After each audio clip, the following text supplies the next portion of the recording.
कुंभ राशि वालों, शनि की साढ़े साती ने तुम्हें बर्बाद कर दिया।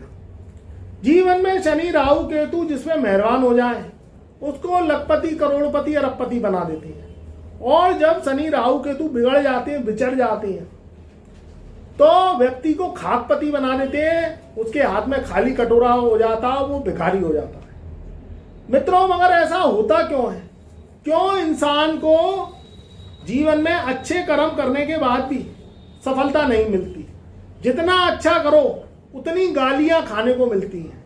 आपने सबकी मदद करी, आप सबके काम आए, सबके सुख दुख में आपने साथ दिया, मगर फिर जब आपकी बारी आई, आपका दुख कोई क्यों नहीं समझता? आपके दुख में लोगों ने आपका सहयोग क्यों नहीं दिया? परायों की बात नहीं कर रहे हैं, हम बात कर रहे हैं कि आपके जो खून के रिश्ते हैं, ब्लड रिलेशनशिप, उनमें ही आपको धोखा मिला। पिछले 5 साल से कुंभ राशि वाले दुखी हैं। जब से उनके जीवन में शनि की साढ़े साती लगी है, उनके शनि ने नाक चने बनवा दिए हैं, उनको बहुत कष्ट और दुख का सामना करना पड़ा है। अगर ऐसा आपके जीवन में हुआ है तो मुझे कमेंट के माध्यम से अवश्य बताना। मैं आज बात करूंगा 1 जून से और 31 दिसंबर सन 2026 तक, क्योंकि वर्ष के सिर्फ 7 माह बचे हैं। इन 7 माह में मैं आपको एक ऐसा मंत्र बताने जा रहा हूं, एक ऐसी आपको ट्रिक बताने जा रहा हूं जो आपके जीवन में जो शनि की साढ़े साती है उससे राहत देगी। आपके कष्ट दूर होंगे, आप जो परेशान हैं, आपके ऊपर कर्जा हो गया है, आप दुखी हैं, वो भी दुख आपके दूर होंगे। क्योंकि इंसान कभी कभी अच्छा करता है मगर जीवन में उसके अच्छा नहीं होता। अब वो हमसे ये सवाल पूछता है कि गुरुजी, मैं तो सबके काम आया, मैंने तो सबकी रुपए पैसे से मदद करी, मैंने तो सबको खुश रखा, सबकी तारीफें करी, मगर जब मेरा समय आया तो सब भाग गए, उल्टा मुझे गालियां देते हैं, मुझे जो है मेरा अपमान करते हैं, 10 व्यक्तियों के बीच में मेरी बेइज्जती करते हैं। तो मेरे संग ऐसा क्यों होता है और ये कब दूर होगा? देखिए, यहाँ शनि राहु केतु के 3 सिद्धांत हैं। अगर आप इन 3 सिद्धांतों को समझ गए तो आपके जीवन में दुख कष्ट परेशानियां जड़ से दूर हो जाएंगी, और इस जन्म में क्या, आप अगले 7 जन्म तक पीढ़ियों के साथ खुश रहेंगे। क्योंकि ये जो गुण है ये इस जन्म का नहीं है, ये पिछले जन्म के कुछ ऐसे जाने अनजाने पाप हैं जो आप करे आए हैं, उसके कारण शनि की साढ़े साती में आपको दुख कष्ट परेशानियों का सामना करना पड़ा है। मगर जड़ जोरू जमी का सिद्धांत ये शनि राहु केतु कहते हैं, आपको समझना पड़ेगा, तब आपको इस समस्या से समाधान मिलेगा, नहीं तो आप समस्या वहीं की वहीं पड़ी रहेगी और उल्टा घटने की बजाय बढ़ेगी। मैं आज बताऊंगा कि 1 जून से लेके 31 दिसंबर सन 2026 तक आपके जीवन में जो जड़ जोरू जमी का सिद्धांत है, शनि राहु केतु का सिद्धांत है, वो आपके जीवन में कैसे लागू होगा। मगर उससे पहले कुछ मैं ग्रह गोचर के बारे में आपको बता देना चाहता हूं, जो कि 1 जून से 31 दिसंबर सन 2026 तक वो रहेंगे और आपके जीवन में प्रभाव डालेंगे। सबसे पहले बात करते हैं शनि की, क्योंकि शनि आपके लग्नेश है, लगन का कारक आपके दूसरे घर में बैठा हुआ है। शनि की साढ़े साती अभी चल रही है, 27 जून सन 2027 तक शनि की साढ़े साती चलेगी, और 28 जून सन 2027 को शनि की साढ़े साती आपके ऊपर से जड़ से खत्म हो जाएगी। आगे बात करते हैं राहु की, क्योंकि शनि का वजीर, शनि राजा है और वजीर राहु है। राहु भी आपकी कुंडली में योग कारक होता है। राहु एक घर पीछे शनि के बैठा हुआ है, शनि दूसरे घर में है और राहु आपके लगन में बैठे हैं। केतु की बात करें तो केतु भी इस वर्ष यानी 5 दिसंबर सन 2026 तक केतु आपके सप्तम भाव में बैठे रहेंगे, और राहु 5 दिसंबर सन 2026 तक आपके लगन में बैठे रहेंगे। बात करते हैं देवगुरु बृहस्पति की, क्योंकि इनकी बात हम इसलिए कर रहे हैं, उसी के आधार पर जड़ जोरू जमी का सिद्धांत लागू होगा और आपके जीवन में कैसे लाखों करोड़ों की सल्तनत देगा, और आपके जीवन में कैसे ये हाथ में जो खाली कटोरा हो गया है और ये खाली कटोरे ने आपको भिखारी बना दिया है, कैसे इसमें दौलत की प्राप्ति आपको होगी। देखिए, जो दूसरा ग्रह है वो है बृहस्पति। बृहस्पति आपके 2 जून सन 2026 से अगले 13 महीनों के लिए आपके 6ठे भाव में बैठेंगे। अब ये तो हो गई ग्रहों की स्थिति, क्योंकि ये ग्रह आपको इन 7 महीनों में बहुत प्रभाव देंगे और आपको एक भाग्यशाली इंसान बनाएंगे। देखिए कुंभ राशि की जो कहानी है उसका जो लेन देन है वो पिछले जन्म से जुड़ा हुआ है। देखिए जर जोरू जमीन यानी शनि राहु केतु ये 3 ग्रह हैं जो आदमी को तरक्की देते हैं, आदमी को हवाई जहाज में बिठाते हैं, करोड़ों की दौलत देते हैं, संपत्ति का मालिक बनाते हैं, अच्छा घर गाड़ी दुकान मकान, संतान का सुख, शादी विवाह का सुख, हर तरीके के जो सुख हैं वो देते हैं, मगर कष्ट भी देते हैं तो वो भी बहुत देते हैं। तो मैं बात करने जा रहा हूं कि जर का सिद्धांत आपके जीवन में क्या कहता है। आपकी जो जन्म कुंडली है उसका रिश्ता पिछले जन्म से जुड़ा हुआ है। पिछले जन्म में कुछ पाप, कुछ ऐसे गलत कर्म आप करे आए, उस समय तो आपको आनंद की अनुभूति हुई और उस समय तो आपने छीन झपट करी, झूठ झपट बोला, कहीं ना कहीं दूसरे की संपत्ति को हड़पा।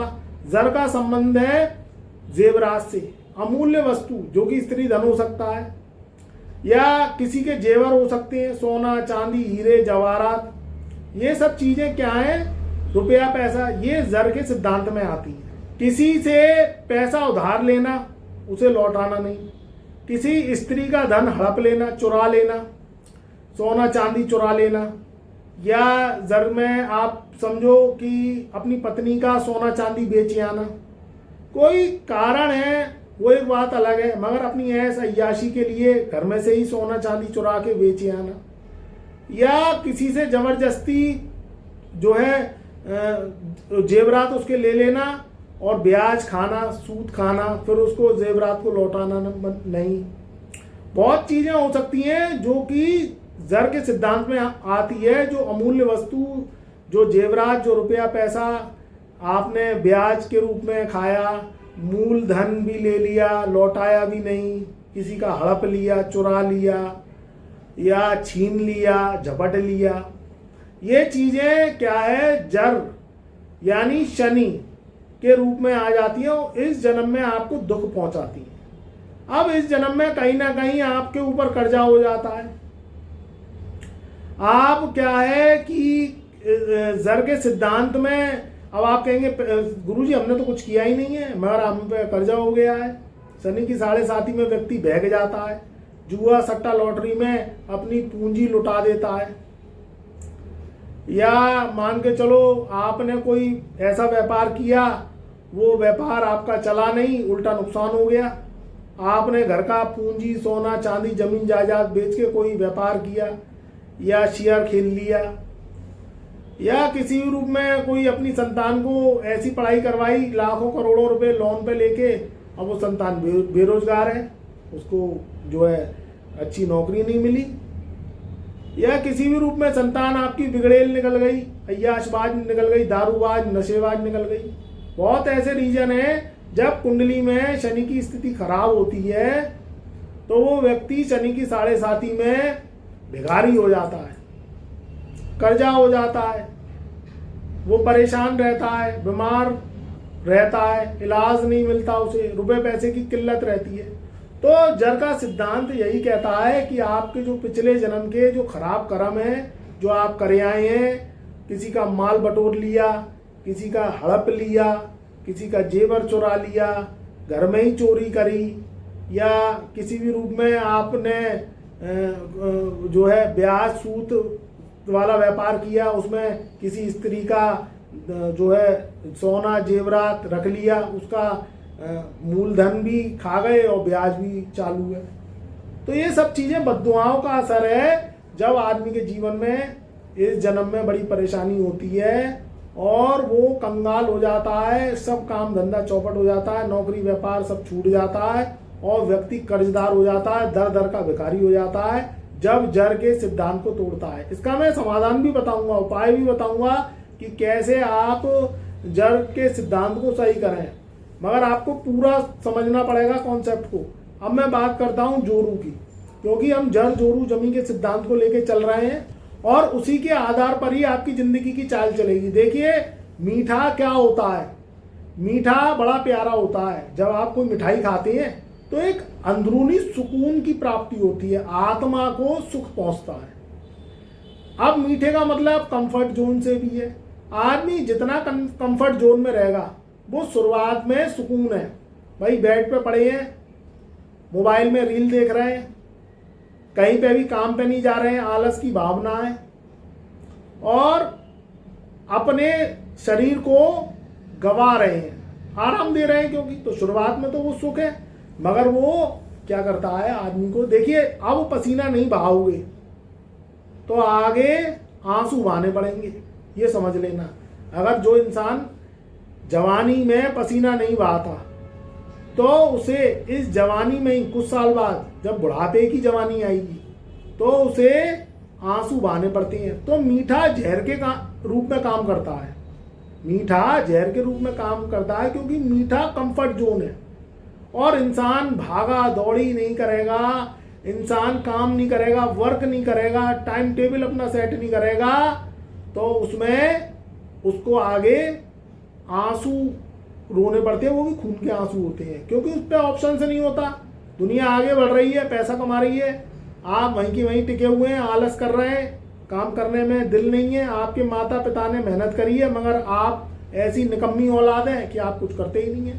सपने बड़े बड़े देखेंगे, सपने देखेंगे मर्सिडीज लाऊंगा, BMW लाऊंगा, फॉर्चून गाड़ी खरीदूंगा और बड़ी बड़ी महिंद्रा टाटा की गाड़ियां खरीदूंगा, फॉर्चूनर खरीदूंगा, मगर उसके लिए कमाऊंगा नहीं। तो ये गाड़ी घोड़े मकान दुकान कहाँ से खरीदोगे? सपने देखना आसान है, मगर उन्हें पूरा करना भी आपको जरूरी है। जोरू का सिद्धांत क्या कहता है? जोरू का मतलब है सबसे पहले आपकी प्रेमिका, या तो आपकी प्रेमिका हो सकती है, आपकी पत्नी हो सकती है, या इस लिहाजे से देख सकते हैं आप अगर लेडीज हैं तो आपके पति हो सकते हैं, आपके महबूब हो सकते हैं, ऐसा भी देख सकते हैं।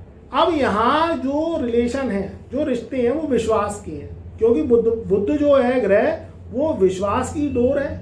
आपने देखा है कोई भी गाड़ी है, चाहे वो कार है, स्कूटर है या कोई मशीनरी है, वो बोल्टों से कसी रहती है।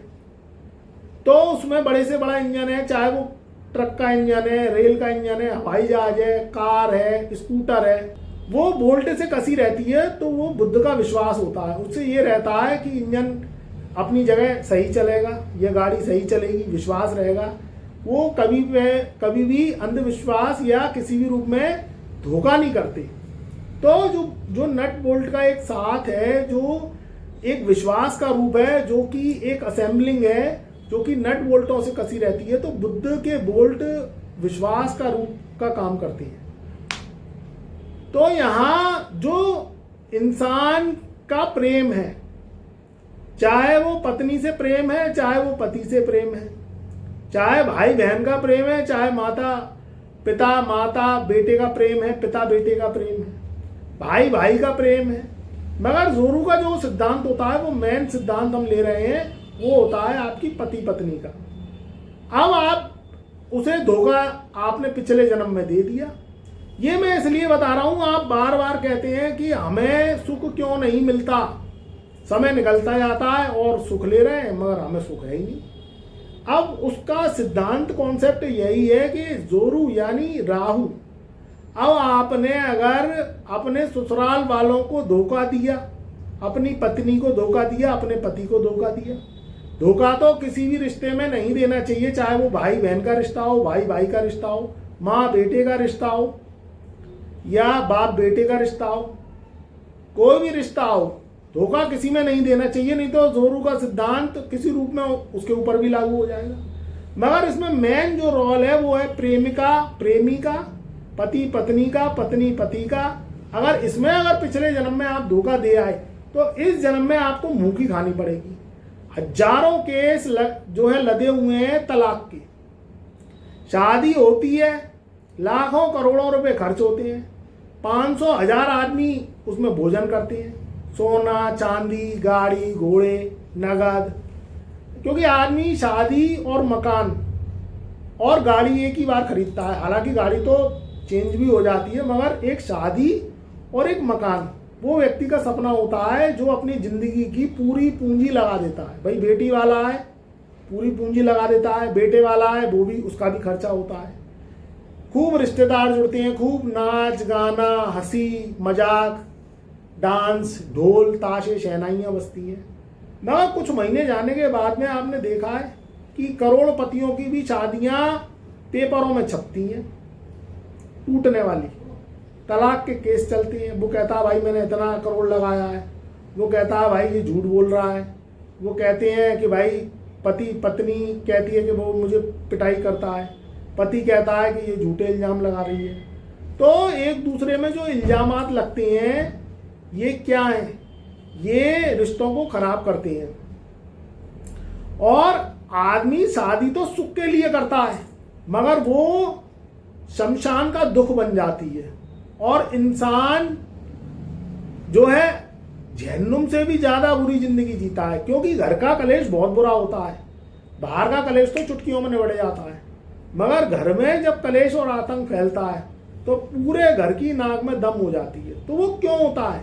जब आपकी जन्म कुंडली में, क्योंकि ये जो मैं बात कर रहा हूँ ये पिछले जन्म से रिश्ता है आपका, इस जन्म में इसलिए भुगत रहे हो अगर आपकी मैरिड लाइफ खराब है। पहले तो शादी होना मुश्किल, फिर शादी होने के बाद में जो डंडे चलते हैं, जो कलेश चलते हैं, जो मुकदमेबाजी चलती है, जो थाना दीवान कोर्ट कचहरी चलती है, वो जीना हराम कर देती है। ना तो आप नौकरी कर सकते, व्यापार कर सकते, दुकान कर सकते, कुछ भी नहीं कर सकते, ना एक वक्त की रोटी भी नहीं खा सकते, क्योंकि टेंशन बहुत बुरी चीज है। और आदमी टेंशन में रहेगा वो क्या काम कर लेगा।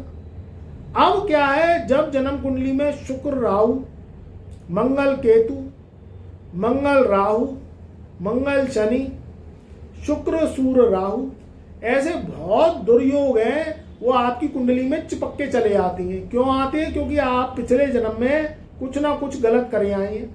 अब इस जन्म में भी आप धोखा दे रहे हैं, और इस जन्म में आप धोखा दे रहे हैं तो आपको धोखा मिलेगा।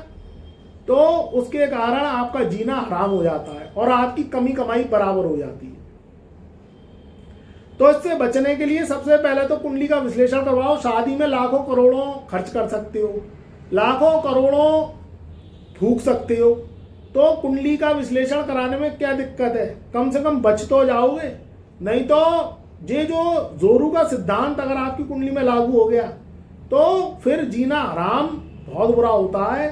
सैकड़ों हजारों केस आ रहे हैं, चाहे वो लखपति हैं, करोड़पति, अरबपति हैं, उनकी शादियां भी जब टूटती हैं तो पेपर में छपती हैं और इंसान अपनी जिंदगी दुश्वार कर लेता है। उसकी भी तोड़ है, उसकी भी काट है, वो भी मैं बताऊंगा, मगर जमीन के सिद्धांत बताने के बाद, क्योंकि जान से प्यारी जमीन है हमारी। तो जोरू का सिद्धांत ये कहता है कि आपको क्या करना है, सबसे पहले तो धोखा देना बंद करना है। शुरुआत अपने से ही करनी पड़ेगी। सच्चा प्यार करो, नहीं तो मत करो, मगर प्रेमी प्रेमिका से और प्रेमिका प्रेमी से, या आप शादी के रिश्ते को आगे बढ़ाने जा रहे हैं, शादी करने जा रहे हैं, उसमें किसी भी रूप से कोशिश करिए कि धोखा नहीं देना, क्लियर बात करनी है। या आप लेडीज हैं, पत्नी बनने जा रही हैं, तो आपको पति से धोखा नहीं देना। तो ये चीजें आपको समझनी पड़ेंगी, विश्वास कायम करना पड़ेगा अगर आपको अपनी जिंदगी जहन्नुम होने से बचानी है। नहीं तो जिंदगी बर्बाद होते 1 मिनट नहीं लगती, चाहे वो लड़का पक्ष है चाहे वो लड़की पक्ष है। जब दोनों की जिंदगी हराम होती है तो दोनों बर्बाद हो जाती है। ये शादी के बाद ही होता है। शादी से पहले व्यक्ति क्या कहते हैं, शेर की सवारी करता है, और शादी के बाद गधे की सवारी करते देर नहीं लगती। तो ध्यान रखिए, आप जब भी अपनी शादी करें तो एक बार जन्म कुंडली का विश्लेषण अवश्य करवाएं। मैं जन्म कुंडली की बात कर रहा हूं, ये नहीं कि कंप्यूटर से बैठ के और सिर्फ आपने गुण मिला लिए। गुण 36 में से 32 मिल जाए, 30 मिल जाए, 28 मिल जाए, मगर जन्म पत्र का अगर आपकी खराब है तो वो गुण किसी काम में इस्तेमाल नहीं होते और व्यक्ति की फौरन शादी टूट जाती है और बाद में रट्टे फसाद फजीयत और झेलनी पड़ती है। तो ध्यान रखिए, मैरिड लाइफ को देख के ही शादी करिए, और धोखा देना और धोखे से बचना ये आपका काम है कि आपको वो दूसरा भी धोखा नहीं दे और आप भी धोखा ना दे। प्रेम और रिश्ते प्रेम के होते हैं, प्रेम से चलेंगे तो जोरू का सिद्धांत आपकी इस जिंदगी को जहन्नुम की जगह जन्नत बना देगा, और इसी जन्म में इसी जीते जी आप स्वर्ग का जीवन जिएंगे, खाएंगे, पिएंगे, घूमेंगे, फिरेंगे, पैसा भी कमाएंगे, अपने जीवन में एंजॉय भी करेंगे। नहीं तो जिंदगी जीवन वाली जहन्नुम बहुत बुरी होती है, एक एक दिन काटना मुश्किल हो जाता है। ध्यान रखिए, जोरू का सिद्धांत है कि आपको किसी भी स्त्री को, खासकर अपनी पत्नी को, या आप पत्नी है तो अपने पति को धोखा नहीं देना, नहीं तो ग्रह खराब हो जाएंगे तो फिर वो तांडव करते हैं। ये राहु का सिद्धांत था। अब है केतु का सिद्धांत जमीन, जान से प्यारी ये जमीन हमारी। इंसान जीवन में जो मिडिल क्लास फैमिली है, हायर की बात नहीं कर रहा हूं मैं भाई, मिडिल क्लास व्यक्ति बहुत ज़्यादा है, हायर क्लास अभी कम है। इतनी जल्दी पैसा कमाना आसान नहीं है आज के युग में, वो भी कलयुग में। खर्च करना आसान है मगर कमाना बहुत मुश्किल है। तो जो भी इंसान होता है जो मिडिल क्लास फैमिली से बिलोंग करता है, वो अपना खून पसीना रात दिन करके एक बार ही ज़मीन खरीदता है, एक बार ही ज़मीन खरीदता है, उस पर मकान बनवाता है, कोठी बनवाता है, बंगले बनवाता है, घर बनवाता है। वो अपना घर सुकून का होता है। कहते हैं ना, किराए का घर और थूक का डर। तो किराए से अपने घर में आता है तो चैन की नींद सोता है चादर तान के, और जीवन में चैन से भोजन करता है। अब इसमें क्या है कि जो बाप दादाओं की संपत्ति है उसमें कलेश पड़ता है। उसमें क्या कलेश पड़ता है कि बाप दादा प्रॉपर्टी लिख गए, जिसने सेवा की, जो सेवादार बने, जिन्होंने माता पिता बाप दादा या घर के जो भी बुजुर्ग थे वो प्रॉपर्टी लिख गए, जिन्होंने किनके नाम, जिन्होंने सेवा करी। मगर मेवा खाने वाले 10 जने आ गए, उन्होंने सेवा नहीं करी, ना माता पिता की करी, ना बुजुर्गों की करी, बाप दादा जो भी प्रॉपर्टी वसीयत में उनके नाम नहीं दिए, क्योंकि भैया जो सेवा करेगा उसी के नाम से जमीन जायदाद प्रॉपर्टी उसे मिलेगी। मगर आज के युग में ऐसा नहीं है। आज के युग में तो हड़पनामा चल रहा है भाई, सेवा करो चाहे मत करो, खेत प्रॉपर्टी आदमी सबसे पहले देखता है कि भाई किसके नाम कर गए। वो अगर चले गए इस दुनिया को छोड़ के तो उनका तो दुख उसे रहता है, मगर प्रॉपर्टी का सुख देखता है कि भाई जमीन किसके नाम से कर गए। अब उसमें क्या है कि दुश्मनियां बढ़ती हैं, उसमें दुश्मनी बढ़ सकती है आपकी भाई बंदगी में। आपके जो ब्लड रिलेशन है, जो खून के रिश्ते हैं, जो कभी हंसते थे बोलते थे, जो आपको गले से लगाते थे, मगर उनका भी दोष नहीं है। उनका यूं दोष नहीं है कि आप तो हमसे कहेंगे कि गुरुजी हमने तो किसी का माल हड़पा ही नहीं, किसी का पैसा खाया ही नहीं, किसी की जमीन हड़पी नहीं, मगर फिर भी हमने ये देखा कि जो बाप दादा पूर्वज जमीन छोड़ गए उसमें रट्टे फसाद फजीयत क्यों आ गए, क्यों जो है घर वाले ही चुनौती दे रहे हैं, और मैं किससे जीतूं और किसको हराऊं, क्योंकि ये तो मेरे खून के रिश्ते हैं। तो मित्रों यहाँ क्या है, इसमें गीता में आप पढ़िए, गीता के 17वें श्लोक में लिखा है कि क्योंकि सारा इतिहास पुराणों से और शास्त्रों से ही निकला है, तो उसमें श्री कृष्ण भगवान ने जब गीता महाभारत का जब युद्ध हुआ था तो उसमें अर्जुन तो जो है मना कर रहे थे कि भाई मैं तो लड़ाई झगड़ा करूंगा नहीं, क्योंकि ये मेरे सब अपने खून के रिश्ते हैं। कोई ताया का लड़का है, कोई फूफा का लड़का है, कोई ताऊ का लड़का है, कोई मेरा भाई है, कोई मेरा बंद है, ये सब मेरे रिश्तेदार हैं। अब ये बताओ, कोई मेरा मामा है, कोई मेरा मामा का लड़का है, चाचा का लड़का है, चाचा है, मैं किससे लड़ूं, किससे जीतूं और किसको हराऊं।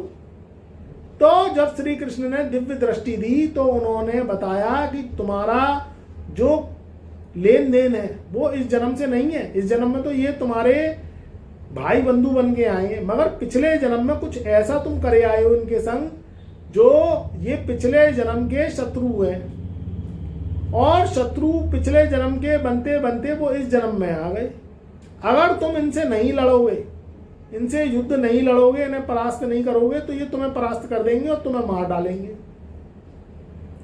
तो आपका जो जमीन का सिद्धांत है वो पिछले जन्म से जुड़ा हुआ है। अगर आपने कहीं ना कहीं कुछ ऐसे कर्म किए हैं जिसमें आपने किसी की जमीन हड़प ली, खेत हड़प लिया, किसी बुजुर्ग से अंगूठा जबरदस्ती लगवा के खेत नाम करा लिया, या माता पिता से जमीन हड़प ली उसे बेच दिया, या ऐश अय्याशी दारूबाजी और किसी भी रूप में जो है औरतों के शौक आपको रहे, मुजरा सुनने के शौक रहे, उसके कारण आपने जमीन को दांव पे लगा दिया, भाई भाई को प्रॉपर्टी नहीं दी, हिस्सा नहीं दिया, या भाई से लड़ाई झगड़ा कर दिया, भाई को मारपीट कर दी, उसकी दुर्गति कर दी। कई ऐसे रीजन हैं जो जमीन के पीछे आदमी रिश्तों में खून खून का प्यासा हो जाता है और उसके लिए वो किसी भी हद तक गुजर जाता है। तो इस पिछले जन्म के जो पेंडिंग खराब कर्म है वो भगवान अपनी गोद में नहीं लेता, वो गोद में ब्याज लगा के आपको दे देता है। उसके कारण भाई बंधु सौतेले सगे ये अगर आपकी जिंदगी में भूचाल मचा रहे हैं, आपको परेशान करती हैं, आपकी ज़मीन पर मुकदमेबाजी चल रही है, फिजूल में आपके झूठे एलिगेशन लगाती हैं, आपसे लड़ती हैं, झगड़ती हैं, आर्गूमेंट करती हैं, तो उसका मतलब आप यही समझ लेना कि पिछले जन्म का कुछ ऐसा लेन देन है, कुछ ऐसा खराब आपने कर्म किया उनके संग जो इस जन्म में वो बदला लेने आ गए।